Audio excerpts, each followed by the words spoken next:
Today on the Bible Reading Challenge podcast, we're going to give an overview of the book of Jeremiah. My name is Aaron Ventura, and I'm joined today again by Pastor Doug Wilson. Pastor Doug, welcome back to the show. Hi. So, Jeremiah is a long book, a difficult book. It's a major prophet. Yeah, this is what distinguishes the majors from the minors. And I realized, so in preparing this, I tried to read through the book almost in one day, which took me a number of hours, and it was kind of somewhat depressing. But also, I was able to actually make connections that I had not before, because when I've read this in times past, it's normally just in like a 4 or 5 chapter chunk, and it's pretty hard to. It just kind of feels random. Yeah. So I thought, could you tell us, as people are reading through this, is there any way to kind of keep our bearings and figure out what the flow is of this book? And is there a flow to the book? So the best, I think one helpful thing is to situate Jeremiah historically. So his ministry goes from roughly 627 BC to 585 BC. And his ministry is during the most depressing period of Israel's history. Yeah. So it's over the last 5 kings of Judah. Now, and one of the things that the Bible Reading Challenge, I think, can do for a number of people is they can actually cheer them up concerning the kings of Judah. When you read the Bible a lot, you realize, oh, Judah wasn't nearly as bad as I thought. Yeah. There were far more good kings. Hezekiah and Jehoshaphat and Josiah, Josiah being the first one when Jeremiah starts, but it's pretty much downhill from there. So Jeremiah is the one who is prophesying short-term calamity, because this is when the northern kingdom of Israel has been taken off about a century before by the Assyrians, and then Judah lasts another 100 years, and then they're taken off by Babylon.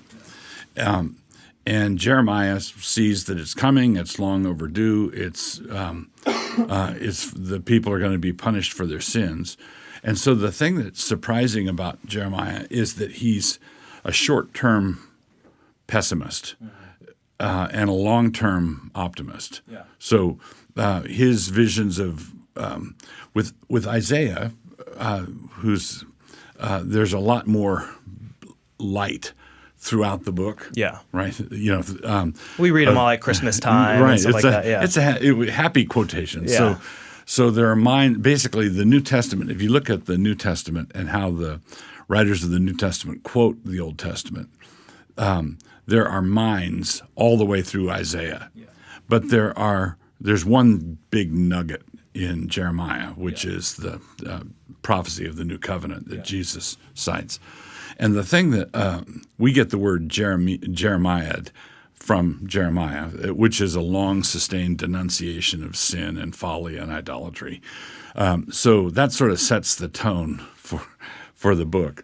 But quite tellingly, there's a place where Jeremiah is told to go out and buy a field. So you're coming down to the point where the Babylonians are going to take them all off into exile, and so God has Jeremiah make a real estate investment. Yeah, time to invest. The market's about to go up. That's right. So and fields will, and he does this, and he goes and buys a field for silver. Yeah. And it's quite interesting because in Matthew, Matthew quotes Zechariah on the field being bought with Judas's betrayal money. The price that they valued me comes from Zechariah, the 30 pieces of silver. But the fact of fields being bought for silver comes from Jeremiah. And Matthew cites Jeremiah to fulfill what's written in Jeremiah the prophet.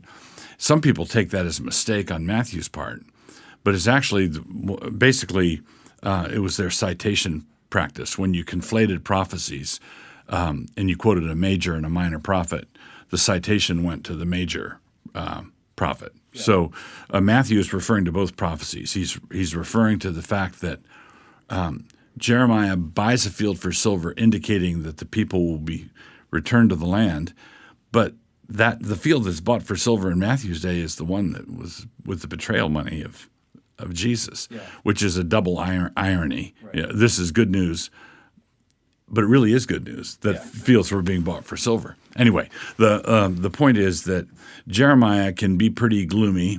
Don't read him on a rainy Saturday.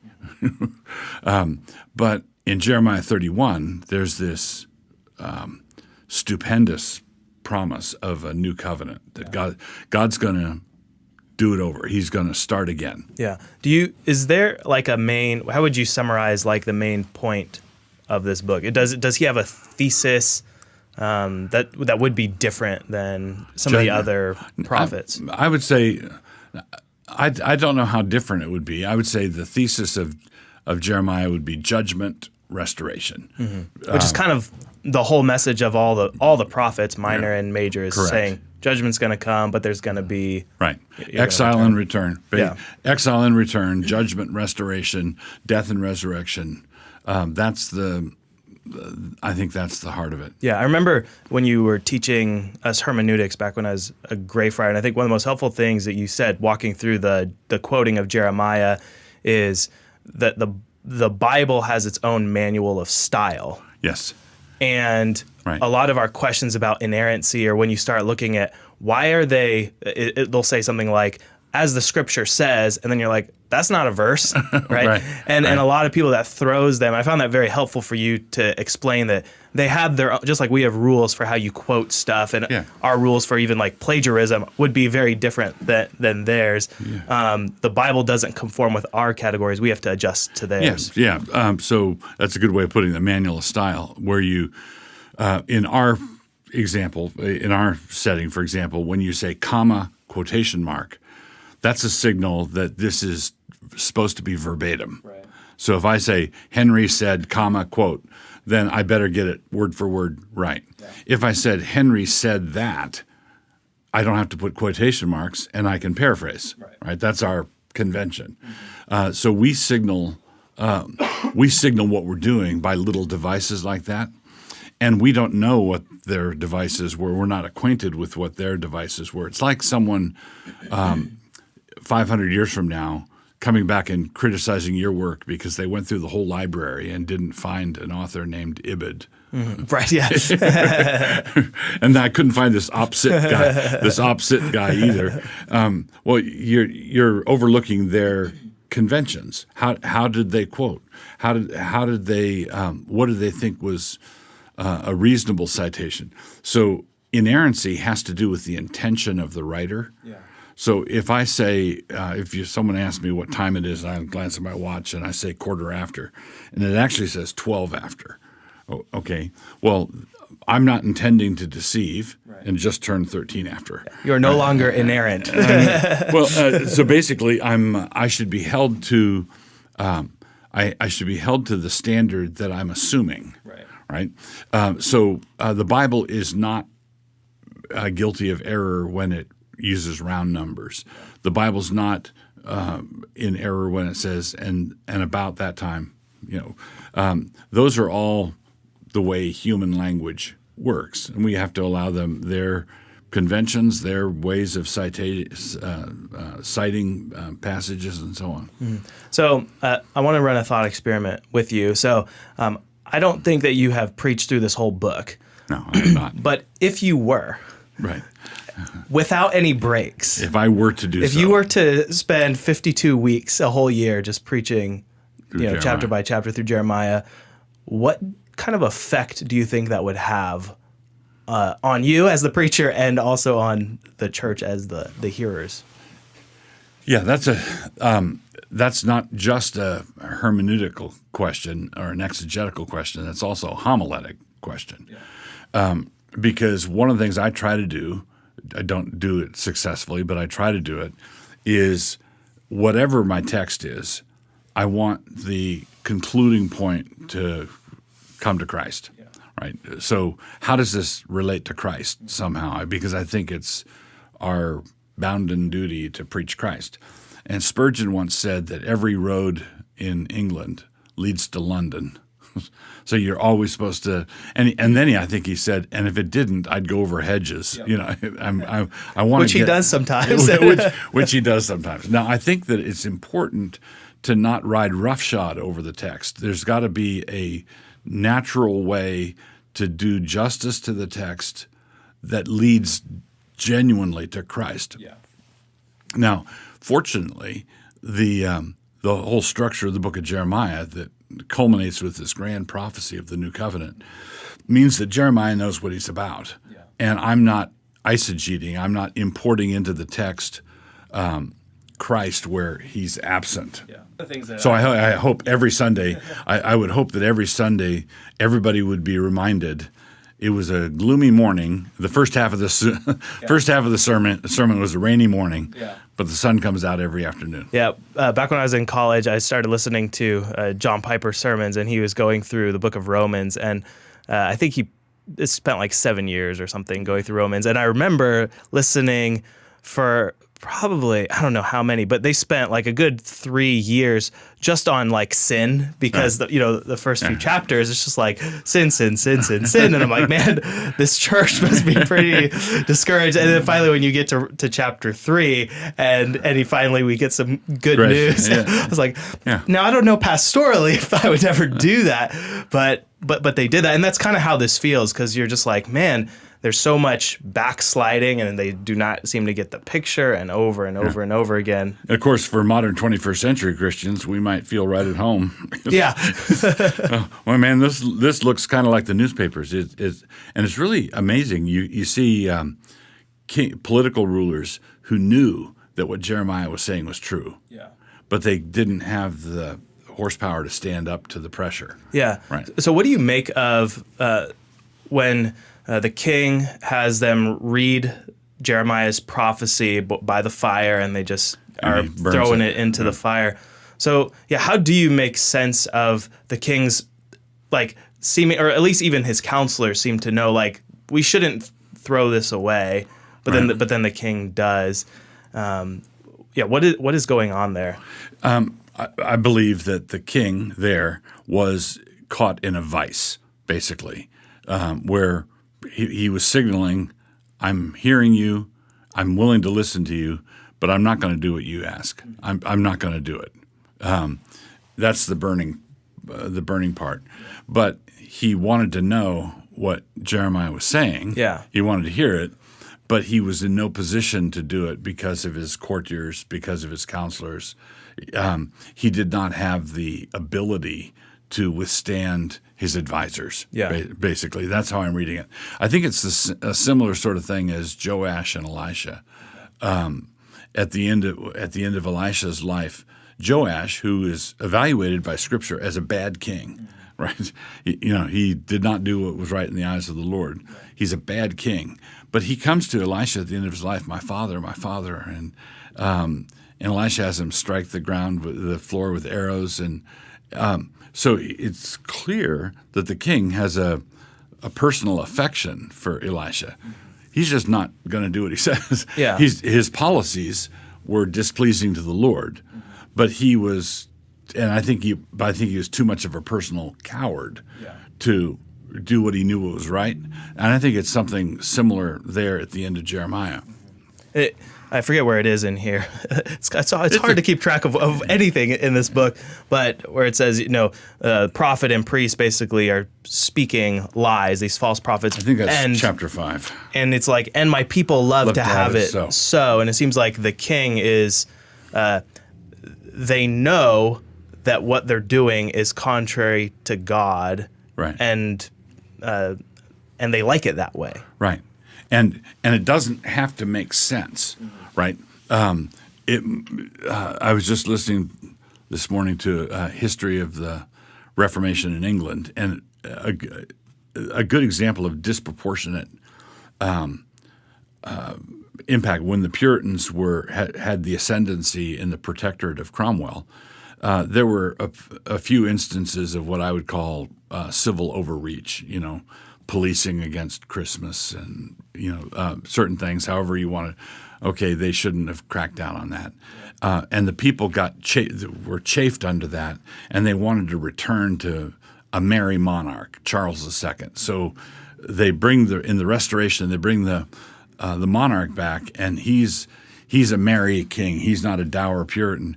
But under Charles II, a savage persecution breaks out. I mean, savage. And it's a religious persecution 100 times worse than anything the Puritans ever thought of doing. And yet, the Puritans are tagged with being the severe ones. And it's like it's totally inverted. And it's not that the Puritans did everything right. In the same way, you can look at someone like Jeremiah and say, "What a sourpuss!" What a well. He was the only one holding out hope to keep Jerusalem from being wiped out. Then afterwards, when then the tattered band that remains flees to Egypt against Jeremiah's advice, he keeps trying to talk the people away from the edge of the cliff, and because they don't want to listen to him, he's the naysayer. He's the bad guy. He's the one who's always critical. Yeah. So you brought up this trip to Egypt, and they bring Jeremiah with them. What is it about Egypt that is just all throughout the place they want to go back to? Yeah, that's a great question. It's the one place that the king was told not to get horses from Egypt in Deuteronomy, not to multiply gold, not to multiply horses, not to multiply wives. Solomon did all three. I think that the 400 years or so in Egypt was where their national identity as Jews was shaped. It was part of their foundation story. So you have Abraham, Isaac, and Jacob, just 3 generations. It's a few hundred people under Abraham. He has a military force of 300 and some men. So it's a large household. And then Isaac, probably a little bit bigger. Then 70 went down with Jacob. 70 went down to Egypt. And from the 70 who went down to Egypt to 400 years later to when Moses leads out 1 million plus, that's when the Israelite DNA was shaped, where you had Jews as Jews, Israelites as Israelites. They got their taste for leeks and onions there, and slavery. Yeah, right. So they grew into their nation grew into a nation under slavery, and there's some of the rabbis, and then right when they come out of Egypt, they have the golden calf incident. And some of the rabbis said, in all the woes and afflictions that Israel has suffered since that time, there's something of the golden calf in it, right? It's like there's a birth defect in the formation of the nation of Israel, and that I think is traceable to. You can take the slaves out of Egypt, but you can't take the Egypt out of the slaves, right?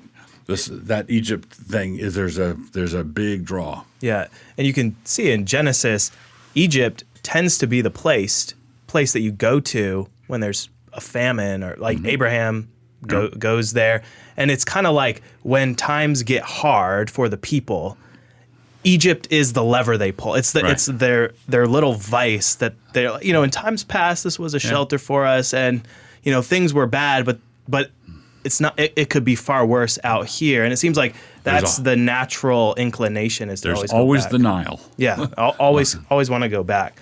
Okay, so I want to just walk through a few sections in this book. So when it first opens up, there's a lot of kind of like marriage, adultery, talk here in describing the way Israel has been unfaithful. And could you just talk about that relationship between idolatry and adultery and why God uses this as one of the primary metaphors for describing his people? Yeah, I think that, you not only have this in the New Testament where Christ is the bridegroom and the church is the bride, but it's also that way throughout. God speaks that way throughout the Old Testament, probably of Israel. So God, Jehovah, Yahweh, is a husband to Israel. And Hosea is probably the most explicit with that metaphor. But it's very evident from Horeb or Sinai on. So God, the nation of Israel was formed in its natural state in Egypt under slavery. But then they covenant with God at Sinai. So that happens a year after the Exodus. So they're delivered in the Exodus, and then they covenant with God at Exodus. That's the marriage. That's the wedding ceremony. Yeah. And when Israel marries God, and it's under that trope, that means that to go after other gods is to compare that to adultery is the most natural metaphor in the world. Right. It's like a cheating woman. Yeah. So when he comes in chapter 31 with this new covenant, can you talk about what about that? How does it relate to this old marriage covenant? Okay. Do a little covenant theology for us. Okay. So this is really striking because when you look at how the Bible uses metaphors are oftentimes translucent, and they can lay on top of one another. And it's not like axioms in geometry or proofs in geometry. It's more like this image and then that image. Yeah. They're not mutually exclusive. They're not mutually exclusive. It's not like two billiard balls trying to occupy the same space. Right. So, for example, if I could jump ahead to Revelation, Revelation is all about divorce and marriage. Mm-hmm. Okay, so the book of Revelation is the divorce of the harlot, the great whore Babylon, the whorish woman, which is old Judaism. Yeah. Okay, so God divorces and puts away and executes his unfaithful wife, the old Jerusalem, and then he marries the heavenly Jerusalem, the new Jerusalem. Well, in our experience, if the first unfaithful wife is executed, divorced and then executed, and then the husband marries again, what you have is two women. There's no continuity between the women at all. But and that's how it appears in the book of Revelation. Yeah, that's Paul in Romans 7, right? Yeah, you put one away is one replaces the other. Yeah. But there's also a sense in which you can change the metaphor, and the Bible uses this metaphor also, where the whore becomes the virgin bride. It's the Mary Magdalene motif. So the fact that Mary Magdalene is the one who greets the Lord in the garden, and you say, oh, the whore becoming the virgin bride. It's quite striking that in Jeremiah 31, when you have the prophecy of the new covenant, I will make a new covenant with the house of Israel, with the house of Judah. Yeah. So there's continuity there. So in one sense, Israel is put away. Yeah. And in another sense, Israel is recreated. Mm-hmm. So it's the old Jerusalem goes down in a firestorm, right. But then it's a new Jerusalem. Why don't we just say, why doesn't God marry another city entirely? Yeah. Or you have the continuity of the olive tree in Romans 11, where all the unbelieving branches are cut out, and then the believing branches of the Roman Christians are grafted in. Mm-hmm. The tree's the same tree, so it's still one olive tree. Yeah. So there's continuity from Old Testament to New Testament. So one of the challenges is that our Reformed Baptist brothers want to see sort of fundamental discontinuity. Yeah. But there's another error which wants to see fundamental continuity, as though the coming of the Lord didn't change anything. Yeah. And so you wind up with, someone once joked about Presbyterianism in Scotland as being pork-eating Judaism. But it has to be far more than that. The coming of Christ has to be a new creation. So it's the old world, the old heavens and the old earth, but in another sense, it's the new heavens and the new earth. And there's an already not yet sort of overlay on this. So when Jeremiah 31 says, I will make a new covenant with the house of Israel and with the house of Judah, that means I can't be in the new covenant unless I'm in some sense Israel and Judah, right? But I'm Scottish. I'm of Scottish. I'm of Scottish descent, and I don't buy. There's this free information. There's a weird fringe group began as British Israelitism, where they say, I mentioned earlier that the northern kingdom of Israel was taken off by the Assyrians and then the Jews into Babylon. And some have said, well, then the 10 lost tribes basically are Europeans, and the tribe of Dan is where we get Denmark and all of that business. Well, no, no, that's not right, because by the time of Christ, Anna, who was the prophetess, was from the tribe of Asher. Paul says in Acts that our 12 tribes down to this, and as long as the temple was standing, there was still tribal identity. All 12 tribes were indicated there because a number of faithful believers in the north had come south, and they'd maintained their tribal identity. So the 12 tribes of Israel were kept intact in their identity because the genealogies were kept in the temple. And when the temple was destroyed, then that's when tribal identity was destroyed. But all of this to say that in the New Testament, Gentiles, pure, sheer, unadulterated Gentiles, are roped into Israel. I will make a new covenant. So if I'm in the new covenant, I'm spoken to as though I'm an Israelite. Yeah. And it's quite striking that Jeremiah's famous 31 passage is quoted 2 times in Hebrews, once in Hebrews 8 and once in Hebrews 10. In Hebrews 8, he quotes the whole passage. It's sort of the full, robust, here's the passage. And then when he quotes it again in Hebrews 10, he basically quotes it with 2 pull quotes, so much as to say these 2 pull quotes are the beating heart of the prophecy I quoted 2 chapters ago. Yeah.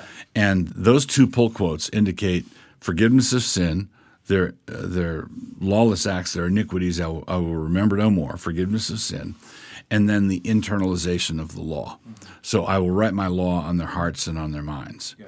So this is God's law that Jeremiah understood as what was delivered to Moses, God's law being written on the hearts of Israelites in the new covenant. Yeah. So let me play Reformed Baptist devil's advocate here. So they'll look at, so I'm going to just read this for folks. So this is Jeremiah 31:33. But this is the covenant that I'll make with the house of Israel after those days, says the Lord.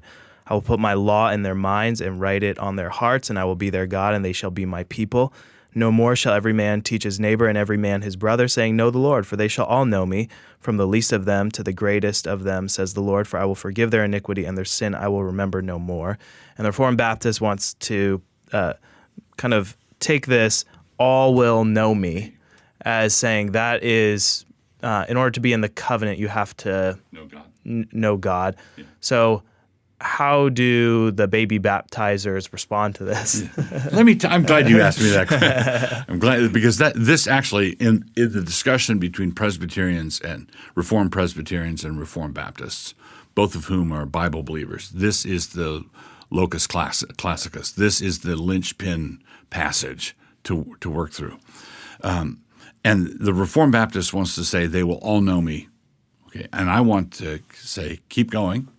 They will all know me from the least to the greatest. Mm-hmm. Now, that phrase, from the least to the greatest, is used multiple times in Jeremiah. And you say, okay, what does that phrase mean? And if you look up the phrase from the least to the greatest, I think it's used 6 or 7 times in Jeremiah. From the least to the greatest means all the people, from the king to the peons, from men and women, tall people, short people, rich people, poor people, babies and adults. Okay? So I don't think it's possible to argue that, well, Jeremiah promised that they would all know the Lord from the least to the greatest, except for the least. No. Now, Jeremiah, this is an eschatological promise. Yeah. This is a promise that of a coming glorious golden age that's going to result from the successful evangelization of the world. And the way I take it is I'm not going to have to go to anyone. A man will not go to his neighbor and say, "Know the Lord," because they will all know me, from the least to the greatest. Yeah. Neither will I have to do that with my grandkids. Mm-hmm. I won't have to go to them and say, "Know the Lord," because they know him. Yeah. They've been brought up knowing him. They've been baptized as an infant. They've been communing with him. They've been worshiping with God's people from the time they were dinky. Yeah. So when we brought up our kids, when our kids were the least. Nancy and I were still Baptistic in our theology.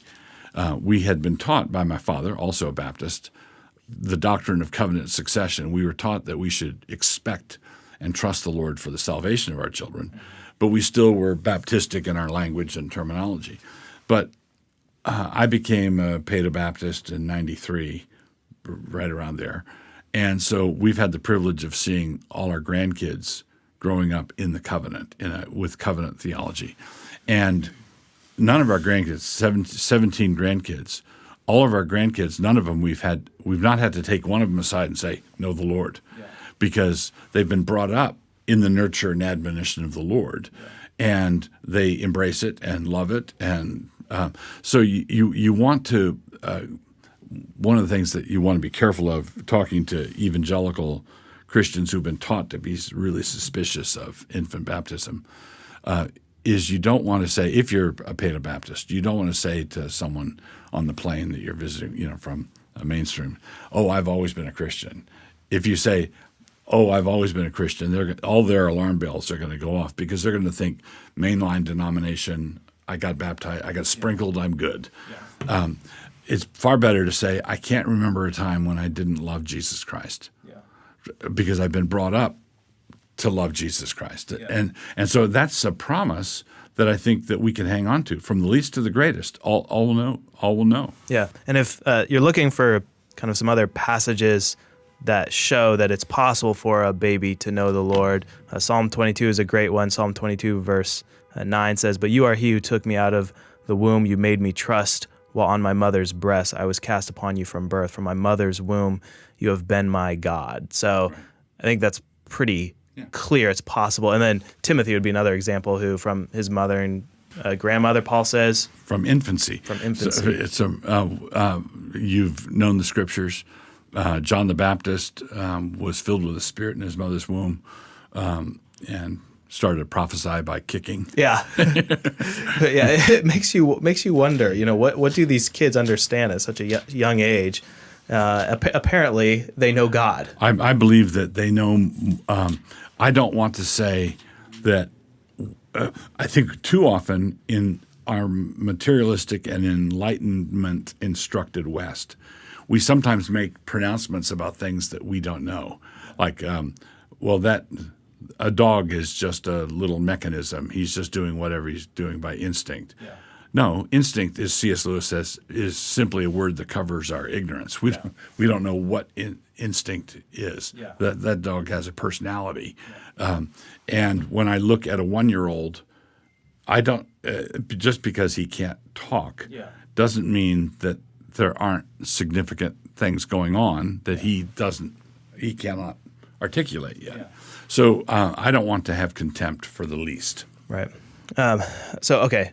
Totally shifting gears, and I don't know if you have an answer to this question, but this is Jeremiah 3:17. It says, "At that time Jerusalem shall be called the throne of the Lord, and all the nations shall be gathered to it, to the name of the Lord, to Jerusalem. No more shall they follow the dictates of their evil hearts." And the verse right before that, God says that the ark of the covenant of the Lord will no more come to mind, nor shall they remember it. So Jerusalem is replacing the Ark of the Covenant as God's throne. And there's, if you've watched Indiana Jones, that there has been this search for the Ark of the Covenant. And I just want to know, do you have an opinion on what happened to the Ark of the Covenant? Where is it? Yeah. Or do you think it, I think, yeah. So I think that A, we don't ultimately know. B, let's say we've discovered it. I think it would be really interesting, right? But I don't think it would melt Nazis. Don't open it. Don't open it. Yeah, it'd be so. Some of the archaeological finds in the Holy Land have been really striking. Yeah. I watched one clip, and I don't. Given the nature of archaeology and the discovery of artifacts, you don't want to be too dogmatic or too, Yeah.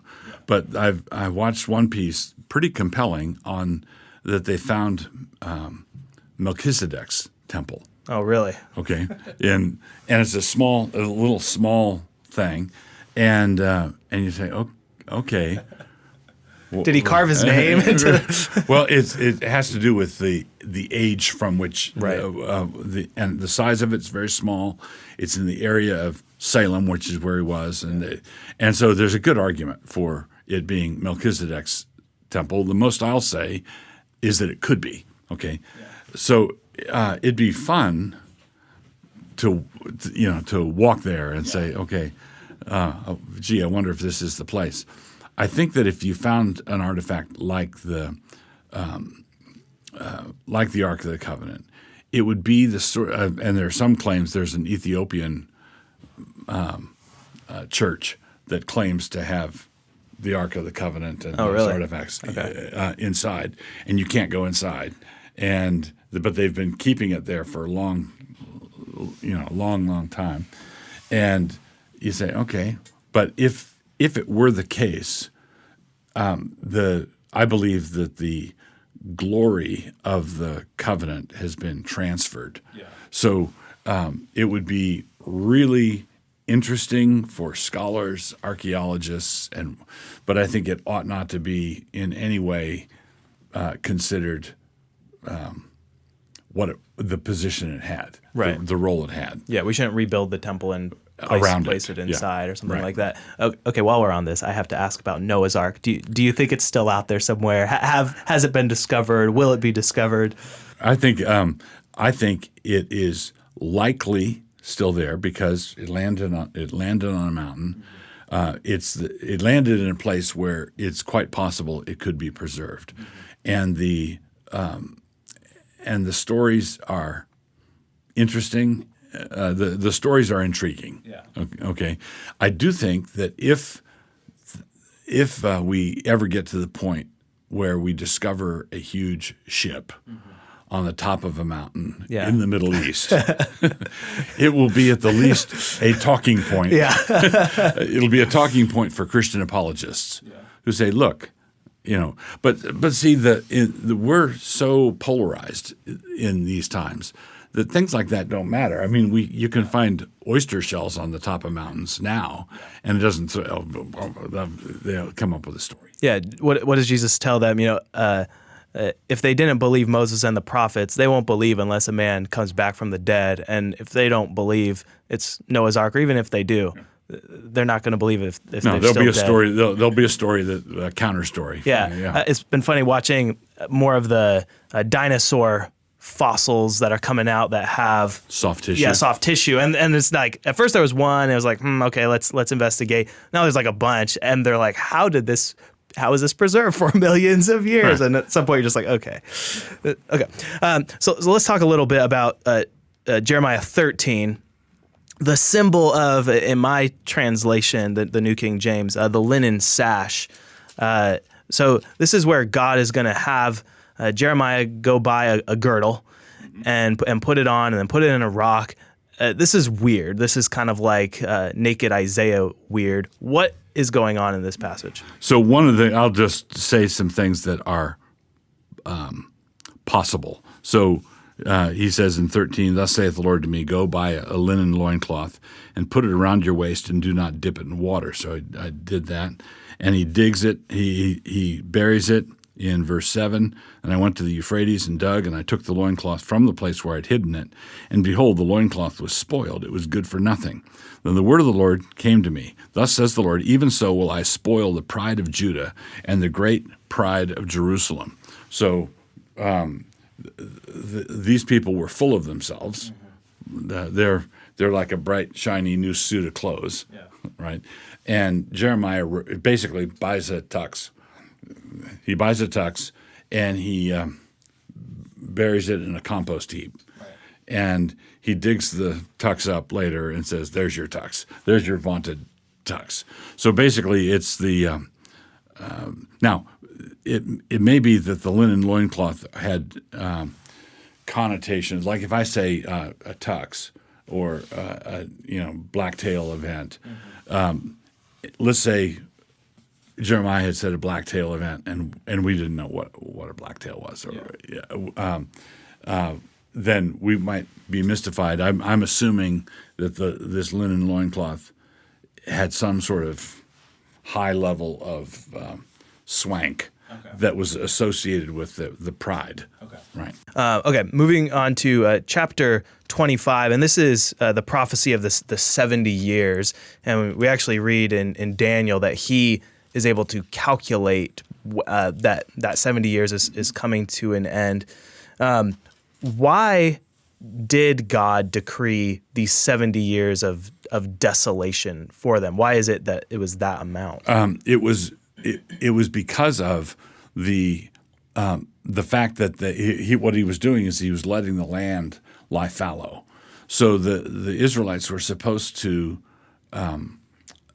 give the land a rest every 7 years, and that would revitalize the land and keep it from getting burned out, from growing too many crops on it. And the land was exhausted. So from the one hand, it was punishment. It was purging Israel of their idolatry, and on the other hand, the dirt was being given a breather. And it's quite interesting, striking, really, that the Israelites in exile, the Babylonian exile really did fix their problem with gross idolatry. By gross idolatry, I mean worshiping Baals and Molech and bowing down to statues. The Jews, when they come back from the exile, don't struggle with that anymore. They then seek out and find other more sophisticated means of being idolatrous. The way moderns are idolatrous. We have Schlossberg talks about the idols of history and the idols of nature. People who are greedy are idolatrous. People who worship mammon are idolatrous. People who worship historical processes, like the Marxists do, are idolatrous. But these are all intangible, abstract, constructed idols, idols of the brain, and so idols of the brain and heart. So the Jews come back from the exile, and they really are purged from gross idolatry, where you leave baskets of fruit and burn candles to statues. They don't have that problem anymore, but they still have a problem of some sort of idolatry. Paul in Colossians and Ephesians says that greed is idolatry. So it was a good step forward for the people of Israel, being purged at least of the gross idolatry, and it was a respite for the land. It was a respite for the dirt. Yeah. If you're preaching this passage and trying to make, say, like modern application to our day, what is the application of you don't? So apparently they didn't let it rest for 490 years. I guess that would be the 7 times 7. Yeah. So a long time. And in God's calculus, you're storing up that lack of rest is going to cause you to at least the land to burn out. Are there ways in which, now that Christ has made all things clean and new and his blood has entered the earth and atoned, what is different now in the new covenant? In other words, can a farmer burn his land out now that Jesus has come? I think that's an interesting question, but like spiritually, for a culture that doesn't remember the Sabbath. So I'd say we're a pretty non-Sabbatarian culture, despite having work off on Saturday and Sunday. Right. It's still a day where we don't honor the Lord. Right. is that going to come back on us at Is some that point? Is that going to bite us? Yeah. Yes, absolutely. It's absolutely going to bite us, because Jesus says that the man was not made for the Sabbath, but the Sabbath was made for man. And then in Hebrews 4:9 and 10, it says there remains therefore a Sabbath rest for the people of God. So the coming of the Christ, the death, burial, and resurrection of Christ, did not change the human machine. Okay, I think we're still. I believe the Ten Commandments are not. The fourth commandment is not abrogated. It's among them. There's a moral component to it.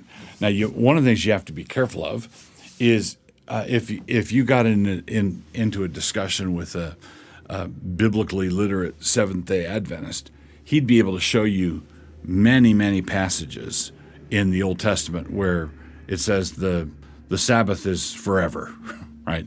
The seventh-day Sabbath is forever. It's God's day. And Hebrews 4 indicates, I believe, that the seventh-day Sabbath was so anchored to the creation that nothing would serve to change that day short of a new creation, which is precisely what we have. It's new heavens and a new earth, a new creation. In Revelation, Jesus says, "Behold, I make all things new." But the fact that all things are made new, and we're in a new heaven and a new earth, a new creation, does not alter the fact that the human machine, a well-trained medical doctor who is transported back to 500 BC would be able to treat a sick guy back there, because the human body runs the same way. And I believe that we are so constructed, and the world is so constructed, as to need a rest. And it's really striking that every unit of measurement we have, time measurement, the hour, the day is sun and moon, the month is a lunar month, the year is a solar thing. The only basic time stamp thing that we have that isn't based that way is the week. There's nothing in the stars that determines the week, and that is determined by how God created the world in the first place. Yeah. So I think we are built in such a way that we need a day of rest, 1 out of 7, and if we don't get that, we're gonna burn out. Yeah. And I think the same is also true of intelligent farming. If a farmer, I think a farmer should let his land lie fallow. And you can't really fix it with fertilizer, which is because you can't really work 7 days a week, 24/7 for 10 years and fix the Sabbath problem with amphetamines. Right. There is something right about letting nature do it, refurbish itself. Why don't you finish us off by talking about the very end of this book, because it ends the same way that actually 2 Kings ends, with Jehoiachin being released from prison. And just to refresh your memory, so Zedekiah is the last king of Judah, but before that, Babylon had come and taken Jehoiachin away, and so he's over there in Babylon. Zedekiah dies this brutal. He watches his kids die, has his eyes gouged out, but the book ends in such a weird way with Jehoiachin being released from prison and fed bread. So what is going on with this conclusion to the book? Yeah.